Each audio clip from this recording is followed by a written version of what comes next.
পবিত্র মাহে রমজানে গ্যাস, বিদ্যুৎ সহ নিত্য প্রয়োজনীয় দ্রব্যের দাম বৃদ্ধির প্রতিবাদে জনতার সমাবেশ করেছে জনজোট। বৃহস্পতিবার সকালে জাতীয় প্রেসক্লাবের সামনে এ মানববন্ধন করা হয়। সংগঠনের নেতৃবৃন্দরা বলেন, দেশ স্বাধীন হলেও মানুষের স্বাধীনতা এখনো পায়নি মানুষ, যার কারণে দ্রব্যমূল্যের ঊর্ধ্বগতির লাগাম টেনে রাখা যাচ্ছে না। হতদরিদ্র, নিম্ন আয়ের মানুষের ক্রয় ক্ষমতার বাইরে চলে যাচ্ছে সকল প্রকার নিত্য প্রয়োজনীয় খাদ্য সামগ্রী। অনেকটা আসান পান, অনেকটা স্বস্তিতে তারা এই রমজানটা অতিবাহিত করতে পারেন। আর এদিকে বিদ্যুতের দাম, সরকার বিদ্যুতে ভর্তুকি দেয়, হাজার হাজার কোটি টাকা ভর্তুকি দেয়, কিন্তু সরকারের ফান্ডে এখন টাকা নাই।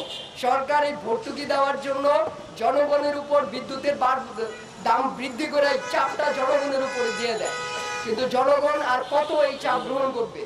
সরকার তার ব্যর্থতার দায় জনগণের উপরে করে। আপনারা জানেন যে এই দেশে এমন একটা সময় ছিল যখন আপনার 1 টাকায় 8 মণ চাল পাওয়া যেত। পিপলস মুভমেন্টে আমাকে আমন্ত্রণ জানানোর জন্য আসলে আজকে আমি আপনাদের সামনে কিছু কথা বলতে চাচ্ছি, যেটা অতীতে আমরা একাধিকবার বলার চেষ্টা করেছি। আপনারাও সবসময় এটা বলার চেষ্টা করেন। আসলে আমাদের যেটা ফান্ডামেন্টাল রাইটস, আমাদের খাদ্য, বস্ত্র, বাসস্থান, শিক্ষা, স্বাস্থ্য, চিকিৎসা, প্রতিটা জায়গাতেই আমাদের অবক্ষয় দেখা দিয়েছে। বিশেষ করে রমজান মাস, এখন বর্তমান সময়ে মানুষ একটু ভালোভাবে জীবনযাপন করতে পারে, সেই সময়টাও দেখা যাচ্ছে যে সিন্ডিকেটের দৌরাত্ম্য, দ্রব্যমূল্যের ঊর্ধ্বগতি, আরও বিভিন্ন বিষয়গুলো যেমন বিদ্যুৎ, গ্যাস, এটা জনজীবন অতিষ্ঠ করে ফেলেছে।